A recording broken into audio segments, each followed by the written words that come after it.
Hej alle sammen og velkommen til den her video. Jeg hedder Erika. Og jeg hedder Marie.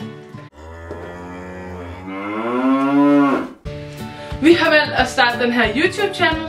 Vi har altid ønsket os at have et kamerahold, men der er aldrig noget kamerahold, der har ønsket at have os. Vi har tit stået i nogle situationer, hvor vi har tænkt, bare vi havde et kamerahold. Ja, det skete rigtig tit. Det vil være svært at filme hver gang vi har brug for et kamerahold, fordi vi har jo ikke et kamerahold, så derfor får vi ikke filmet alle situationerne. Og jeg ved, at der er rigtig mange derude, som kan relatere til det her med, at man gerne vil have et kamerahold. Der er i hvert fald rigtig mange memes.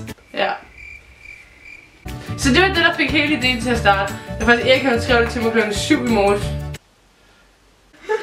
Ja, okay. Vi er begge to 19 år gamle. Lidt endnu.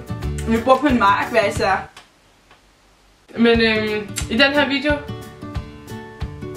der vil vi egentlig bare lige sige hej. Og ja. Så vi vil også have nogle challenges og nogle forskellige andre ting. ja, det skal nok blive godt. Vil du give et shout-out til noget? Nej. Nej, det vil jeg ikke. Ægte true friend der. Jeg er ikke stalker. Tak for i dag, venner. Dagens bemærkning vil være: Spis noget godt aftensmad, I godt kan lide, og lad være med at spise det, I ikke kan lide, og så sov godt i nat. yes. Hej.